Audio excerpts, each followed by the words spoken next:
Hi everyone, in this video I'll be teaching you how to create and close files in Microsoft Excel.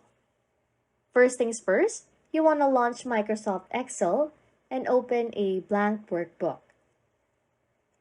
Click then on Save As and choose the desired location for folder creation. Then you want to save the workbook as an Excel macro-enabled workbook. After that, just minimize Excel and then the selected folder will be the destination for dynamically created folders. For you to automate folder creation, just use VBA, which is Visual Basic for Applications. Then, to do that, just right-click on the Sheet tab and select View Code and paste the provided VBA code.